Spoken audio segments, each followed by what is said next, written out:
नमस्कार दोस्तों, मैं मुकेश। दोस्तों, आज हमारा हिंदुस्तान कैंसर कैपिटल बनता जा रहा है और अब उसमें एक नया टर्म और जुड़ गया है, वो है सर्वाइकल कैंसर का, जो महिलाओं को बहुत तेजी के साथ में प्रभावित कर रहा है। 25 में से एक महिला इसकी चपेट में आती जा रही है। तो इतनी जो भयावह स्थिति बनती जा रही है, उससे कहीं ज़्यादा खुशी की बात यह भी है कि इसका रोकथाम है और बहुत इजीली आप इसको रोक सकते हैं। और आज इस बेहतरीन से मुद्दे पर बात करने के लिए हमारे साथ में प्रसिद्ध डॉक्टर खुशबू बलदवा जी हमारे साथ में मौजूद हैं। मैम, आपका स्वागत है हमारे खास शो में। मैम, ये हम जानना चाहते हैं कि एक तो कैंसर की भयावह स्थिति बनती जा रही है, तो आज हम कई एस्पेक्ट्स पे बात करेंगे। सर्वाइकल कैंसर को लेकर स्पेशली हम बात करेंगे कि जिसकी वैक्सीनेशन अवेलेबल है और वो उसका आपने बाकायदा इसको लेकर के आप अवेयरनेस भी फैला रही हैं। बाकायदा आज आपने एक कार्यक्रम के अंदर इसकी वैक्सीनेशन को लेकर के उसका उद्घाटन भी किया है। तो सबसे पहले तो मैं ये जानना चाहूँगा कि ये सर्वाइकल कैंसर आखिर क्या बला है? सर्वाइकल कैंसर एक तरह का कैंसर है जो कि हमारे गर्भाशय के गले यानी कि गर्भाशय ग्रीवा के पास होता है। ये एक ह्यूमन पैपिलोन वायरस, इस वायरस का नाम है। ये असुरक्षित यौन संबंधों से के संक्रमण से होता है। ये महिला और पुरुष दोनों को हो सकता है, लेकिन इसके लिए अच्छा ये है कि इसकी एक वैक्सीन आ गई है, तो इस तरह से हम इसको रोक सकते हैं। कैंसर बहुत खतरनाक बीमारी है, लेकिन हर कैंसर की वैक्सीन नहीं है। लेकिन इस पर्टिकुलर सर्वाइकल कैंसर की वैक्सीन हमारा Pune institute, the serum institute of India, ये बना रहे हैं और 15 सालों से इसके ऊपर रिसर्च होकर ये बहुत ही एक सेफ़ वैक्सीन आ गई है, जो कि हमें बच्चों को देनी है 9 से 25 साल की उम्र तक। वो क्यों बचपन में देनी होती है? ताकि आपके यौन संबंध शुरू हो उससे पहले आपका शरीर रेडी है इस वायरस से फाइट करने के लिए। इस तरह से उसका डोसेज सेट किया गया है और आप इस भयंकर बीमारी से सिर्फ 2 टीकों के माध्यम से बच सकते हैं। ओके, लेकिन वैक्सीन की जब बात आती है तो हमने कोरोना काल में देखा है और वैक्सीन को लेकर के बहुत बड़े लेवल पे लोगों के बीच में भ्रांतियां भी हैं। और अभी क्या हुआ कि वैक्सीन लेने के बाद में लोग ऐसे सोचते हैं कि पता नहीं, मैंने वैक्सीन ले ली तो क्या हो सकता है मेरे साथ में। तो ये जो वैक्सीन है, ये कितनी सेफ आप मानती हैं? और वैक्सीन का डर एक्चुअली किसी के पास में नहीं हो, तो इसके लिए क्या किया? आप बिल्कुल ठीक कह रहे हैं। कोविड के बाद वैक्सीन नाम से थोड़ा सा डर बन गया है। और हाँ, मेरे पास भी कई लोग आते हैं, स्पेशली जब कोई वैक्सीन हमें बच्चों को देनी होती है तो डर और थोड़ी चिंता हमेशा ज़्यादा होती है।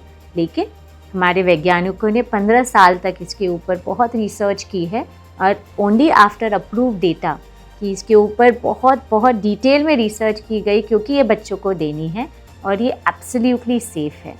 बहुत सारे मिथ्स हैं, बहुत सारी काल्पनिक कथाएं बोली जा रही है कि ये वैक्सीन लेने से शायद हमें बांझपन हो सकता है, प्रेग्नेंट होने में मुश्किल हो सकती है। ये सब कुछ भी नहीं होता है। साइंटिफिकली ज़ीरो एविडेंस है कि ये इस वैक्सीन से कोई भी साइड इफ़ेक्ट इस तरह का किसी को भी आज तक में रिपोर्ट हुआ हो। कई, भारत ही नहीं, विश्व के कई देश जैसे ऑस्ट्रेलिया, न्यूजीलैंड, अमेरिका, सारे देश ये वैक्सीन ले रहे हैं और कई देश तो ऑलरेडी सर्वाइकल कैंसर मुक्त हो चुके हैं। भारत इस रेस में थोड़ा पीछे है क्योंकि हमारी जागरूकता थोड़ा कम है। हम ज़्यादा डर रहे हैं, स्पेशली बच्चों के मामले में। समझ सकती हूँ, माताएं बच्चों को देने में हमेशा झिझकती है, लेकिन ये चीज़ बच्चों के लिए बहुत ज़रूरी है, क्योंकि सिर्फ एक टीका आज और बचाव है कल। बिल्कुल। लेकिन अच्छा, ये चीज़ तो होगी कि लेने में तो किसी को नहीं डरना चाहिए, लेकिन ऐसे कौन से लोग हैं जिनको वास्तव में अब भी नहीं लेना चाहिए? कौन सी ऐसी महिलाएं जिनको लेते वक्त सावधानी बरतनी चाहिए कि हाँ, आपको थोड़ा सा रुकना चाहिए, आपको थोड़ा सा चीज़ें ध्यान में देने के बाद ही लेनी चाहिए?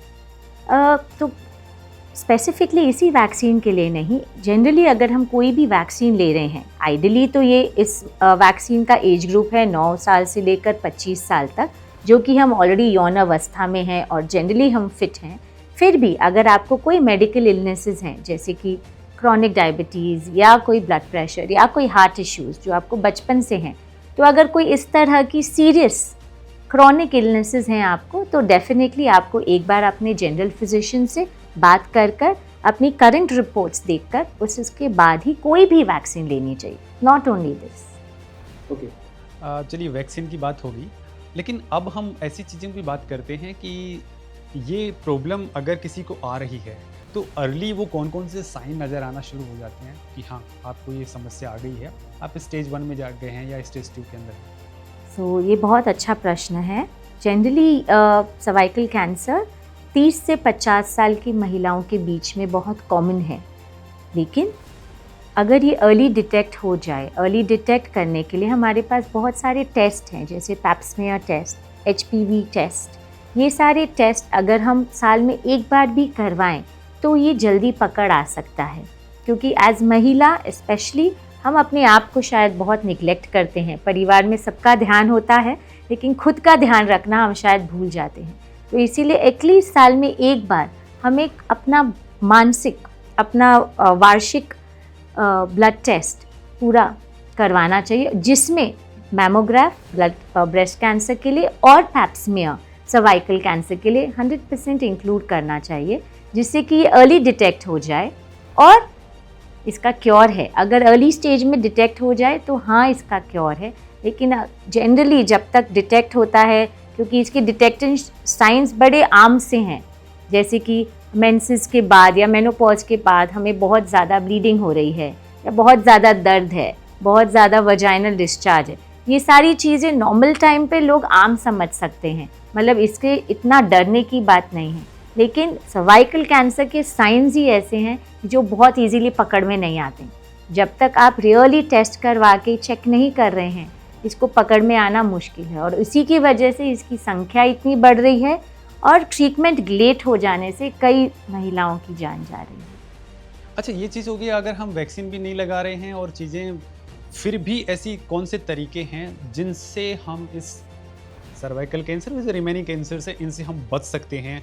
ऐसी क्या चीज़ें हैं? पर्टिकुलरली सर्वाइकल कैंसर को कौन ज़्यादा प्रोन है, जैसे कि अगर आप बच्चों में भी देखें, हम इसको भी क्यों बच्चों में देखते दिया जाता है, ताकि हम उनको समझा सकें, क्योंकि कुछ टॉपिक्स हैं जो शायद आज भी हमारे समाज में, हमारे माँ बेटियों में बात करनी थोड़ी निषेध है, लेकिन अब समय है कि इन विषयों पर खुली तरह से बात की जा सके।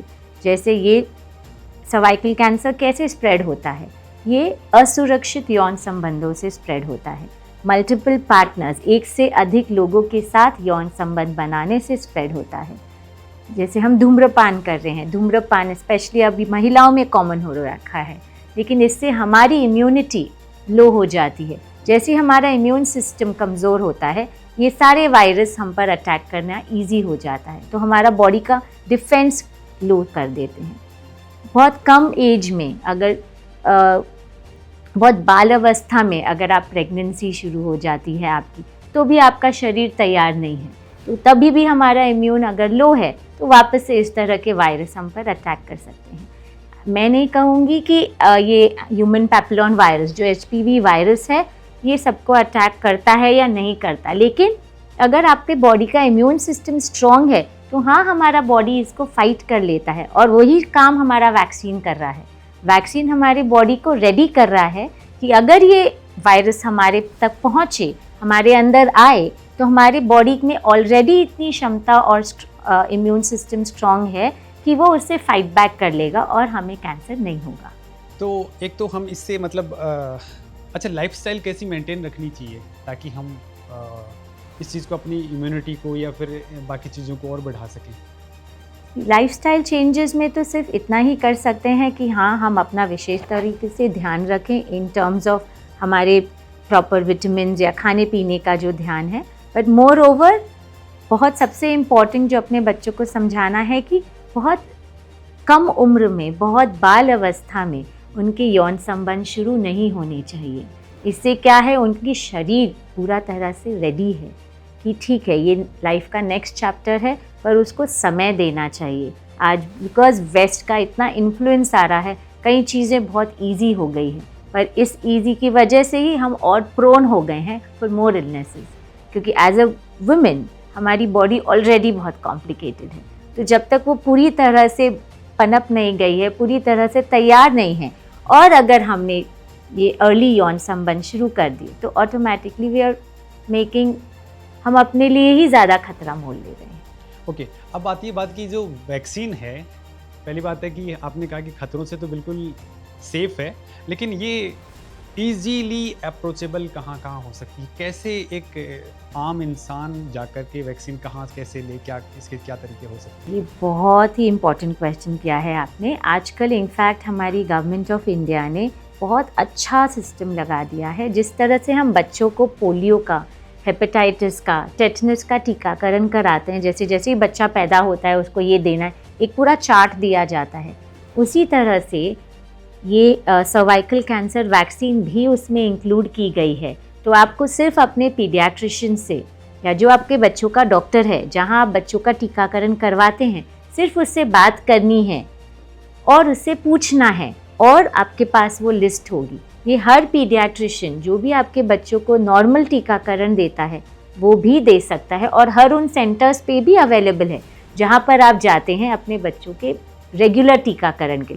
जनरली टीकाकरण हर 1 साल, 3 साल, 5 साल, 7 साल, 9 साल तक हम रेगुलर करते हैं। बस ये टीकाकरण नया है जो कि 9 साल के बाद है, तो उसको उतना ध्यान रखना है कि ये 2 टीके, एक 9 साल से 14 साल के जो बच्चे हैं उनके लिए एक महीने जब शुरू होता है और उसके 6 महीने बाद दूसरा टीका, ये दोनों टीके लेने इम्पॉर्टेंट है, जिससे कि आपने अपने बच्चे को सुरक्षित कर लिया इस सर्वाइकल कैंसर के खिलाफ। बहुत बहुत धन्यवाद, आपने बहुत ही वैल्यूएबल इन्फॉर्मेशन शेयर करी है और मैं आप सब लोगों से भी आग्रह करूंगा कि आप इस इन्फॉर्मेशन को अपने आस पड़ोस में, अपने दोस्तों के बीच में और उन तमाम भारतीयों के बीच में पहुंचाने की कोशिश करें, ताकि वो भी भारत को कैंसर कैपिटल बनने से रोकने में मददगार साबित हों। डॉक्टर साहब का बहुत बहुत धन्यवाद, उन्होंने इतनी सारी इन्फॉर्मेशन हमारे साथ शेयर की।